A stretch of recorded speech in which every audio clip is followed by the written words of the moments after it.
Welcome back to the Rebel's Edge, where we're going to tell you exactly what would happen every Monday in March. And the preceding Friday, what happened? Well, we've got the 411 for you on today's Rebel's Edge.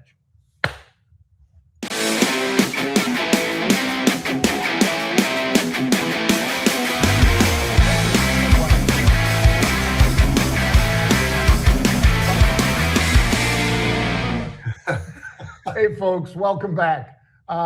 Pete and I were just and that's Pete over there, of course. Pete and I were just discussing when people want to put blame on somebody other than the man in the mirror or the woman in the mirror. Mm-hmm. So, for instance, Tom Lee, Pete, John, Mark, somebody on our team might say, oh, buying the dip still works. And then a bunch of people might fire back at us. God, I'm down 20%. It doesn't work. And then I'll say, did you bother to take profits?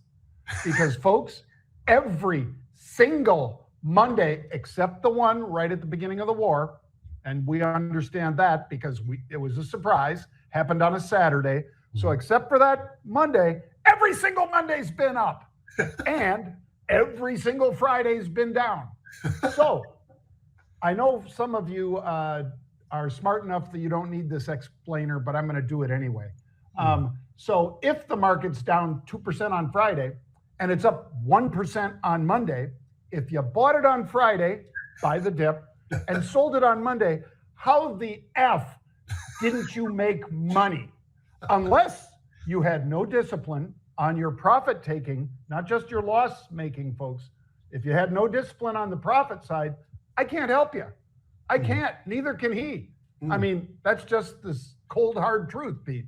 Yeah, it's been amazing, and we had basically the second was the very first Monday, so we've had 4 in a row since, John. Right? I mean, it's look at it today. What does it look like? Well, it looks pretty damn good, up 340 points, give or take, on the Dow and whatever. I mean, it's exactly what you're just laying out there. I mean, so we're seeing it. What happens on Friday? What happens on Monday? And you've got to be disciplined. You know what? We take about.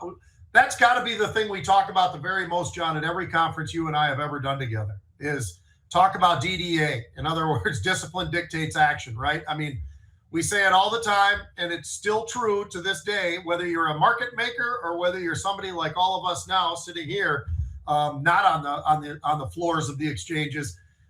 You still got to be disciplined. You just do. Yep. And if you are, and if you take profits, again, we're going to have a whole webinar on this tomorrow, folks. So you should definitely tune into that. But basically, if you're not hitting the ball hard, you're not making good contact, what do? Do you swing for the fences to try to make up for it? No, you swing to make contact. Yeah. So I normally trade 100 contracts. I cut that to 50. Why? Because it's a tough market right now. Does that mean you can't make money? As I think we just demonstrated, no, it doesn't.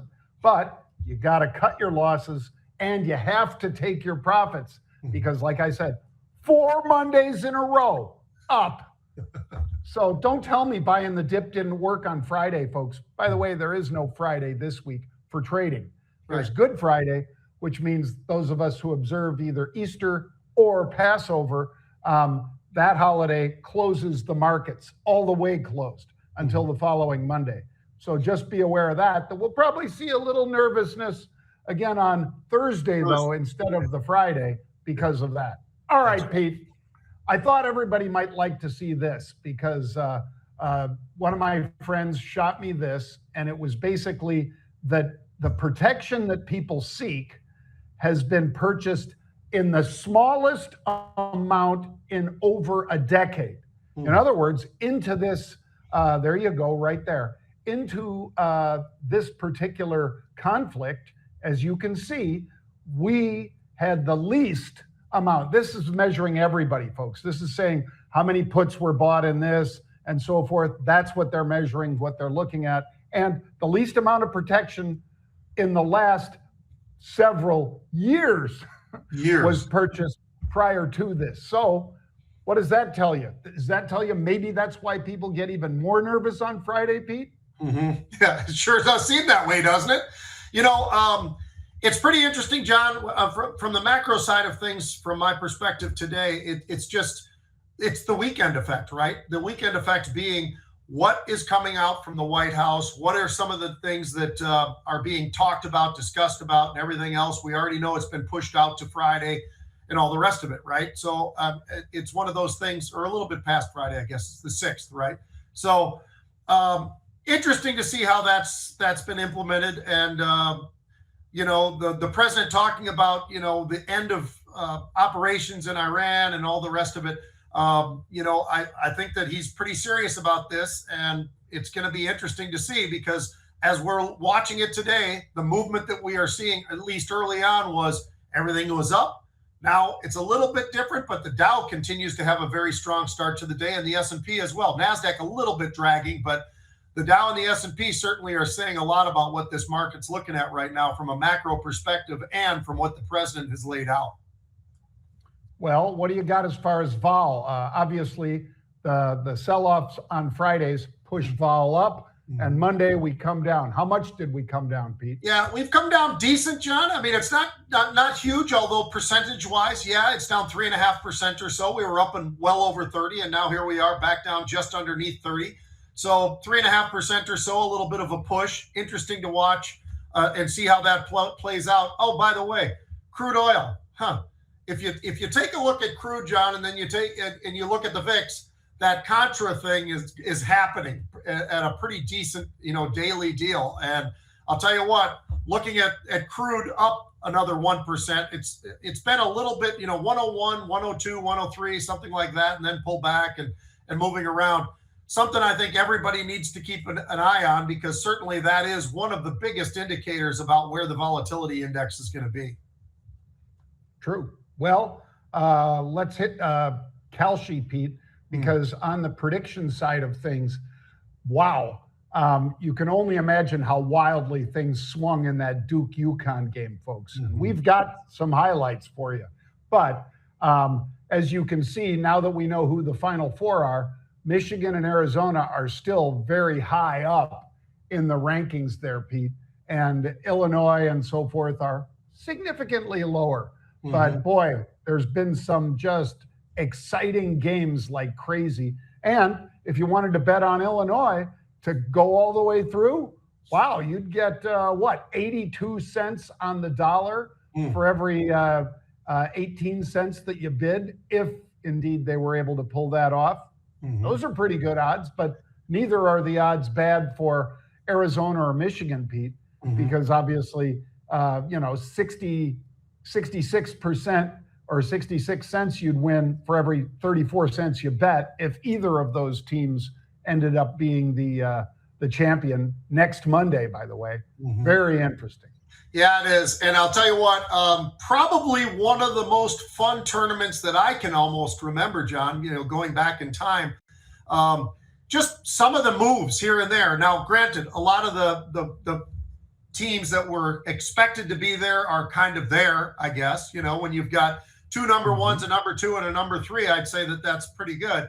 But it's interesting, right? I mean, it's interesting just because there's been so many close games. There's been so many, last minute, last second shots and all the rest of it. I think it's easy for me to say that.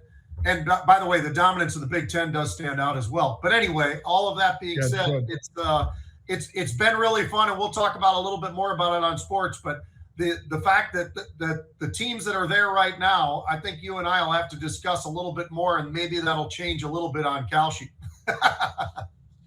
Well, let's talk about aluminum stocks, Pete, because aluminum stocks, of course, were hit pretty hard right at the beginning of the war. And why is that? Well, because an awful lot of aluminum, believe it or not, folks, gets smelted in the Middle East. And so a lot of the folks that depend on that, like Century Aluminum, Kaiser, Constellation, of course, Alcoa, one of the biggest out there, well, they are now not reflecting recession necessarily. They're instead saying, hey, people want aluminum. And it became dearer to get it because of all the energy it takes and because of the shipping, because we're not talking about something you're flying around in airplanes, folks. It is what airplanes are made of for the most part, but it is not what is shipped by airplane. It's shipped by cargo, and things being shut down a lot in the Middle East have caused the prices to spike. So we thought you guys would like to see this as far as Alcoa. We had unusual activity in Alcoa. We still have unusual activity in Alcoa. And there it is, all the way out till April. So at least 3 full weeks into the future, folks, they were buying options when the stock was 57. Well, the stock's $8 higher than that now, Pete. So I think you got a pretty good winner here. But again, if you don't want to take profits, I can't help you. Right. Just like when you buy the dip. If you don't want to take profits on big moves like this, that's on you, folks. That's not on us. That is a big move too, John, because obviously with the strike price of 63 and the stock getting over 65 and actually even a little bit further than that, but $1.96 has suddenly got, the last I looked at it, John, it got all the way up to 565 from that $1.96. So pretty amazing move in a very short period of time. The 5,000 of those that they bought, 5,100 to be exact. Very, very interesting. I don't know how indeed that the timing could have been much better than it was from the time that they decided that they were going to buy these Alcoa calls.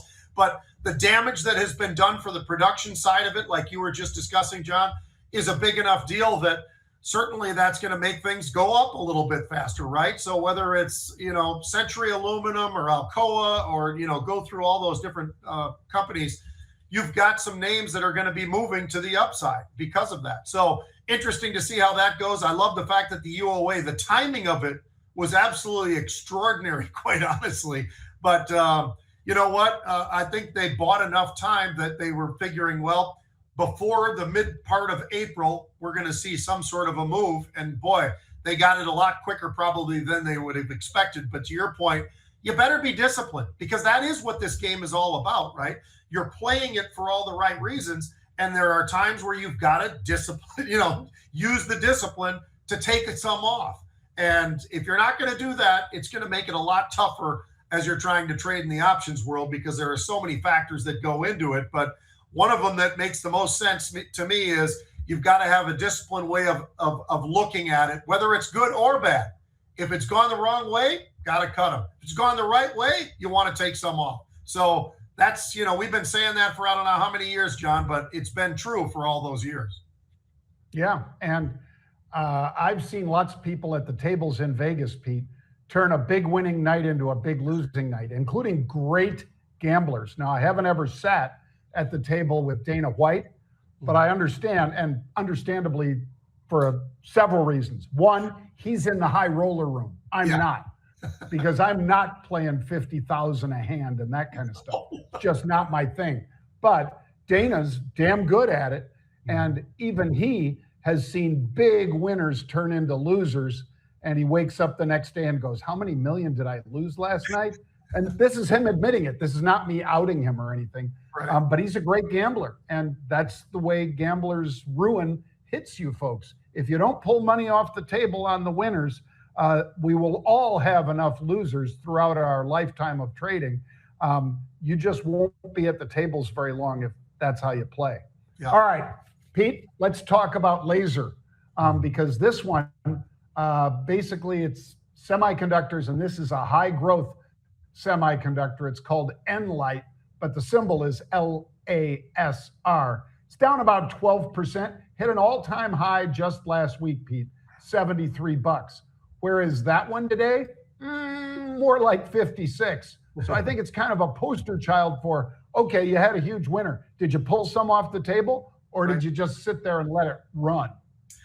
Yeah, and this is a great example, and you just laid it out perfectly. I mean, the fact that this thing jumped up to 73. By the way, before one of the things you might want to look at too is, okay, this is a great company. People are very excited about it. They've got high growth. They've got all this great stuff. Their earnings were fantastic, 14 cents. They expected 3 cents.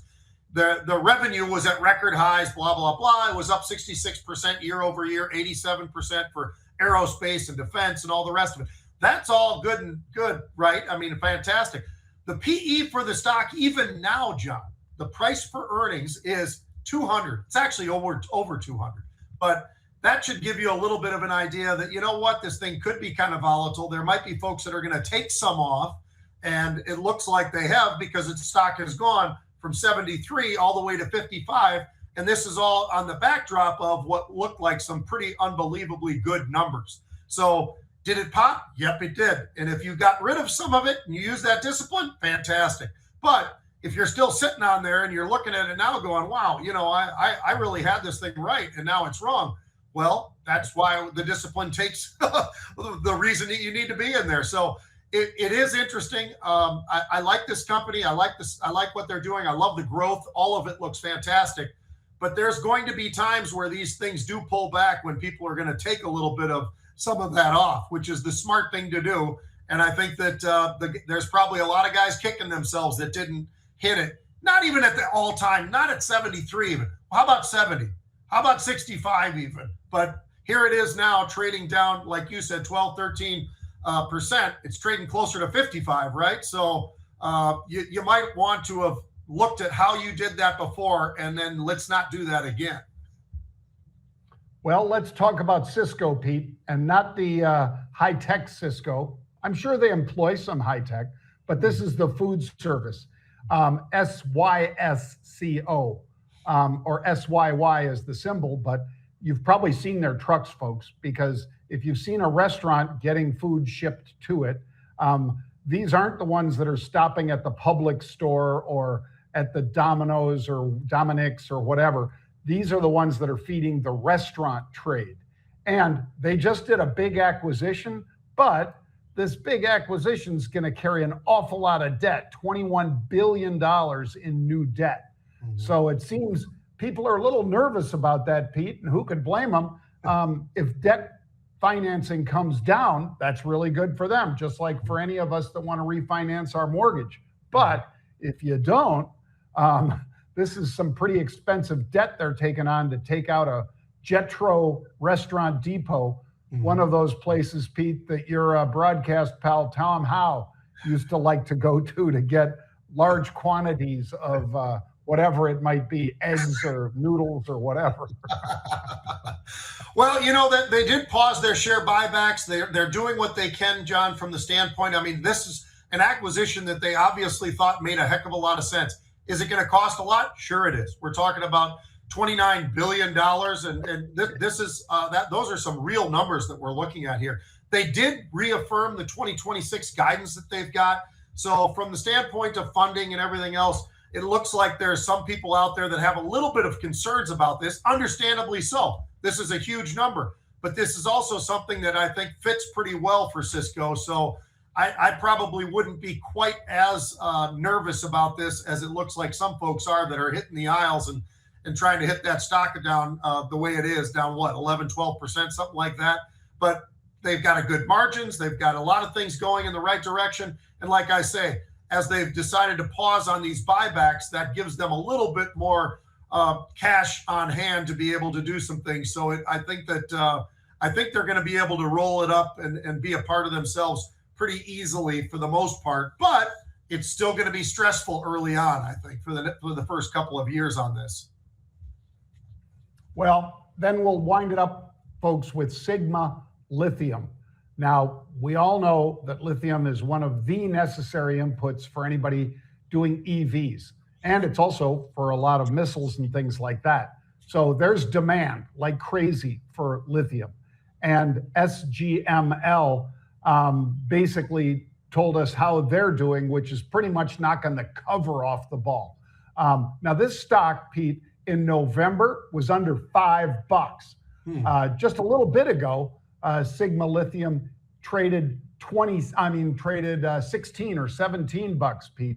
It's up 20% today to $12.50 because it came down hard after trading in February all the way up to $16.20 or whatever the 52-week high is, $16.88, I guess.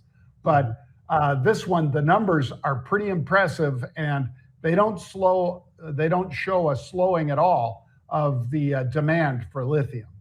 No, they've got some shorts in there, which also gives you that little squeeze potential to the upside too, John. It's not huge, but there's enough that it could probably be a part of this whole thing. They reduced their debt by about 35% of their total debt on that, John. So interesting there as well. The cash margins on operations, 47%, not so bad. The amount of production of lithium that they're pulling out, John, 240,000 tons. These guys are really in a amazingly good spot, which is exactly why the stock has made the kind of move that it's made today. Totally understandable. The need for lithium is there. The demand is there. I think they're sitting in a really, really good spot right now. But you know what? There's still a lot to be done, and I think it's interesting to see. There's quite a few different lithium companies out there right now, and I would say that majority of them seem to be doing pretty well, John. So I think they're in the right spot, and I think they can deliver the numbers that they're talking about. Well, I certainly think that a lithium producer like these guys that has been doing it isn't just saying, well, we're going to be able to pull out a lot. These guys have been pulling out a ton of lithium from around the world. Really, they're a global player. So I wouldn't fade these guys. You got your significant pullback, Pete, from 1688 down to here, actually down into the 11s and even 10s. I'm not saying I bought it there, folks. I wish I did, but I'd certainly keep a close eye on this one because given all the missiles that we're shooting off and so forth, as well as the demand for EVs and batteries, I think this is in the right space at the right time. Yep. All right, let's do a little sports, Pete. Let's kick it off with a nice video. We mentioned that it was just an incredible game between Duke and UConn. And if you haven't seen it before, folks, this is why college basketball and March Madness is as big as it is. And Pete will talk about how big it is in just a sec.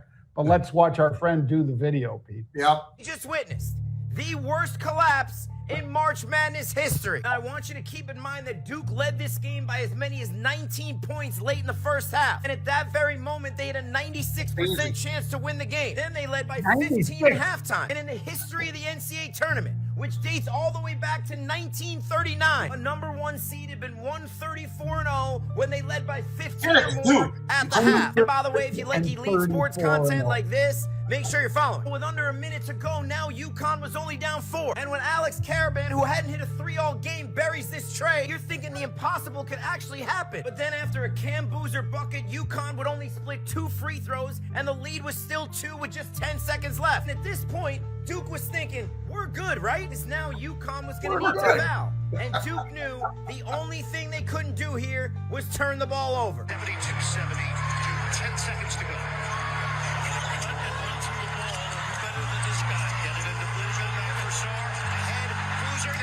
Hey, wait a minute. Hey, wait a minute. Boozer does the one thing you can't do and turns it over. But Duke is still okay because now there's only 3 seconds left. And the only man that Bro can get the ball to freely is Braylon Mullins, who not only is standing over 40 feet away from the basket, but he also hadn't made a single 3 all game. And what happens next, you probably won't see in basketball for another 25 years. Boozer, that ball deflected and stolen by Mullins. Caravan, 2 seconds. Mullins tosses That is just amazing. It's why it's madness, we really right? just witnessed one of the craziest games in tournament history. We just witnessed. Yeah, we just witnessed. I'll tell you, Just John, incredible. there was a lot of games like that. Now, were they, David and Goliath? Not really. But, in this case, you're talking about some of the best of the very best, right? And they're going head to head, and some of just the misses. And how about the game where Nebraska had 4 guys on the court? I mean, all those different things that, go into the madness is just unbelievable. And by the way, proud of my Big Ten, John. Let me just run it down just because, I think it's kind of fun. They had 7 teams out of the Sweet 16. They had, in the Elite 8, they still had 6. Now they've got 2 going to, head to head soon, maybe in the Final 4. So, you know what? The Big Ten well represented this year. It's pretty cool. And, that game was just absolutely unbelievable. You've got a number 1 in Arizona. You've got a number 2 in UConn. You got a number 3 in Illinois and a number 1 out of Michigan. So this is going to be a lot of fun. And potentially, John, because anything can happen, this could end up being a final with Illinois and Michigan. I mean, why not, right? I mean, the possibility is there. It's all setting up for something like that. How about this, though? Record-breaking, 10.7 million viewers in the first couple of rounds. They hit 19-plus million at one point last Sunday on some of the early games as well. I mean, these numbers for college basketball are absolutely outrageously good for all the right reasons. They've lived up to the madness. There's something, it seems like, in almost every game. I mean, there were so many games where somebody was down 10, 20, whatever it was. They were able to flip it around and everything. And you know what? That's the beauty of something like this. And I'll tell you, what do you think? How about we do this? What do you think? UConn, Illinois, who do you like?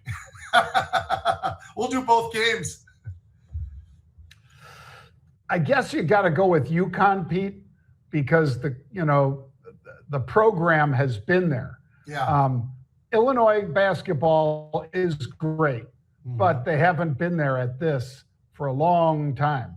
That doesn't mean that the same players are on the court. I get it, but I would think that that would favor UConn, Pete, in that one. But I mean, the Illini have all these Croatian players, Pete. They have all these players from, Western Europe that are damn good players that played pro ball over there, by the way. And that's completely legit now. That's what they let happen. So it is what you gotta dance with the one that brung you, as they say, Pete. Yeah. So that's been the same for any team. Any team could have signed these guys. Illinois was smart enough to do it, and they've got a bunch of great players. And they're not all 25, 26 years old either. A lot of these are young players that played pro when they were in their teens. God, it is amazing. So on that one, just because I'll just want to be on the other side, I'll take Illinois on that one. And one of the reasons that I do like Illinois, though, John, they've got size, they've got speed, they've got athleticism. I mean, they've got enough tall guys on that team that can still run and still shoot and get all over the place. And like two 7-footers. Yeah. 2 7-footer. I think they're Croatian. 2 7-footers, for God's sake. And they can shoot. I think the one guy's 7'2", by the way. I mean, so, they've got size, they've got everything that you would want. And there were times this past year in the Big Ten where Illinois looked dominant. I mean, they really did look great. The other game is Arizona and Michigan. Michigan, same story. They got size, they got speed, they can get up and down the court. You know what? They've been one of the better teams, if not the best team in the Big Ten. They did struggle every once in a while with maybe a Wisconsin, but that just happens sometimes. I mean, that's part of basketball when you've got that many games that you're going to play, and different schools have different types of courts and everything, and the fans and all that type of thing. I thought Arizona would maybe win it all. I'm starting to feel like Michigan and Illinois might actually be able to go head to head, and I think that would be a hell of a lot of fun. That would be pretty cool. But those record numbers, John, for the viewing from a financial aspect, you and I talking about this, that's amazing. I mean, I'll tell you what, the NBA is not going to put up those kinds of numbers. I don't care who it is. They're not going to put up the kind of numbers that we're seeing in March Madness and all the madness that's playing out. So I don't know. Anything else on that, or do you want to jump to the next one? Let's jump to the next one. All right. So I'm looking at the NFL draft, right? And I think that there are some really fun semi-sleepers that are in the draft, because I'll have one that's not a sleeper. I'll give you that one. That's Kenyon Sadea. He's that tight end from Oregon that has these numbers that are just outrageous.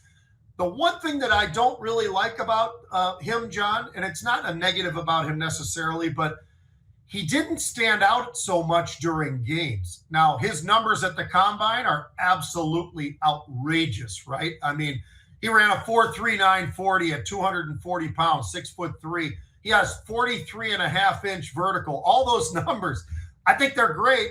But you know what? I watched him against Ohio State. I watched him play against different teams. And he didn't just stand out so much that you went, holy crap, who's that guy, right? I mean, so that's my only pushback on him. But What do you think about that? You've got two tight ends. There's another kid, Eli Stowers from Vandy, 6'4", 240, 45.5-inch vertical, by the way, on a 6'4" tight end. Pretty amazing. I like that kid because I don't think people talk about him ever. I never, they say the tight ends, they go to the different schools that are out there. Michigan's got this one, Oregon's got that guy or whatever. But Vandy, that kid's probably worth looking at, John, I think. Oh, yeah. And he might be a day 2 pick instead of a day 1, Pete. Yeah. But he basically, the John Mackey Award, as well as a unanimous All-American honor in 2025, that's pretty damn good. In other words, yes, I realize he had a Heisman candidate quarterback who will probably not get drafted because of his size, I think. I might be wrong, Pete, but I don't think that guy, 60-year senior, is going to be drafted. But people have made dumber picks, so who knows? But this kid, being able to jump out of the gym, run damn near as fast as the fastest tight end, and gets an awful lot of credit. And unfortunately, I never saw him play until the Bowls, Pete. Never saw the kid play. Yeah. So, but obviously to earn John Mackey Award means you're pretty damn good. Yeah. And he gets kind of lost just because the numbers from the Oregon kid are so damn good that it's, all of a sudden that's the focal point or whatever. There's an Oregon safety that's damn good too that I think is going to be a little bit of a sleeper just because people don't know they look at corners because they're up against the wide receivers. They look at this guy and that guy, linebackers, whatever. Safeties a lot of the time just kind of get thrown back out there or whatever. So I don't think a lot of people have been watching Dylan Thieneman, but he's a player. I just have one other guy I wanted to throw out there to you, Taylor Green. So quarterback for Arkansas, right? He's 6'6", 230 pounds, ran a 4.36 and has a 43.5-inch vertical. He's athletic, I'll tell you that. And his numbers, John, as a quarterback are not great. But they're not bad. But the one issue that I would have with this guy is he throws too many interceptions. Now, maybe it's coaching. Maybe Arkansas didn't sit down with him the right way or present things the right way, whatever it might be. But that's a guy that just on physical, ability, I would think that somebody should take a look at him. And maybe he sits on the bench for a year or two or something like that, and he's going to be a day 2 guy or lower maybe even. But his athleticism is unbelievable. So I think somebody needs to take him within the first 3 rounds. And I think it would probably happen in the 2nd or 3rd round maybe. But just the sheer athleticism that he's got and that guy maybe coming in on like a 4th down, John, and running the option or something like that with his size and his speed and all that type of thing. I think that he would be a very, very interesting guy that any club could use under certain circumstances during a game. And I think with the athleticism the kid's got, he doesn't need to be the starter. But what if he did come in on a 4th and 2 or whatever, and you wanted to go for it? You might want him to be at that quarterback position. So I really like Taylor Green. Well, and I'll compare him to this guy, Pete, Anthony Richardson, out of Florida, 4 years ago. Those of you who remember know that he was drafted, I think, number 1 by the Colts, Pete. Yeah. And the kid's been hurt a lot, hasn't done that great, but his stats, both physically, they're both big, tall kids. He threw for 2,500 yards instead of 2,700 yards like Talon. And his touchdowns to interceptions, almost exactly the same, Pete. Yeah. So when you look at these two, you might say, well, why is Talon Green only considered maybe a 2nd-day pick instead of a potential 1st-round pick with 4.36 speed that you already mentioned, 43.5 vertical, 11.2 broad jump? He was 9.99, Pete, out of all their relative athletic scores. In other words, the closest to perfect any quarterback has ever done physically at the combine. So do you let a talent like that go until day 2 or later? I don't think you can. So I would say keep an eye on this guy that Pete brought up, because as soon as I did a dive on this guy, Pete, I was saying this is a guy that could surprise, even shock people on NFL Sundays. Yeah, his athleticism is so strong. And it's not that he's a terrible quarterback. I mean, it'd be different if his numbers look terrible, but they don't. He has too many interceptions, sure. Just like, the predecessor you're talking about at Indianapolis. So it's one of those kind of situations. But I'll tell you what, I agree with you. I mean, if you're a day one and the possibility is there that you could make sense out of it with your GM, I don't think it would be that crazy to take him. But on the other hand, you might be able to get him in the second round. Or if somebody else, decides to get him before you do as a team, maybe he's a guy you trade with for more picks or something like that. Whatever the case may be, I think you could probably be a little patient with it if you were GM with any of these teams. But yeah, just on athleticism alone and the fact that he's played for 4 years at Arkansas. I mean, the guy's an athlete, man. He is a big 6'6" athlete that somehow I think you could make something out of him at the NFL level. There's no doubt in my mind. Yeah, I agree. And I would, just on a pure talent standpoint, Pete, I think you got to consider this guy. Yeah. And keep in mind, they also had a great running back who, got overlooked until he got to the combine and freaking flashed that 40 at an unreal speed. And all of a sudden everybody goes, wait a minute. That kid is that fast. Yeah. Both of them have breakaway speed. And you don't see too many guys 6'6" with breakaway speed. And I know he's a quarterback, Pete, but could you see him out there at a wide out spot? Yeah. I mean, the guy with a 43.5-inch vertical. You know what? And or do 4.36 speed.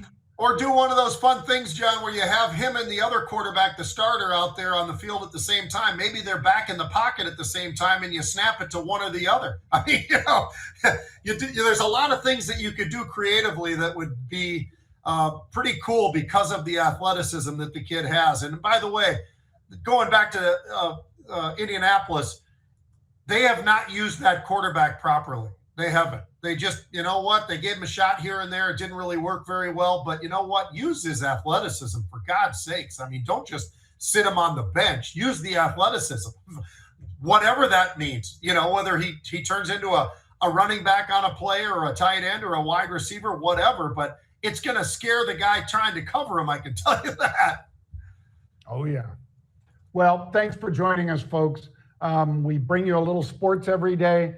4 stocks that we're seeing the activity in and why, give you our opinion on them. You guys have to pull the trigger. Again, if we're talking about buying the dip, that means be disciplined about taking some profits when it rallies. Doesn't mean, buy the dip and it's just going to go straight up. Anyway, we'll be back tomorrow at 1 p.m. with more Rebels Edge. We'll see you then, right, Pete? We'll see you then, 1 p.m. Bang.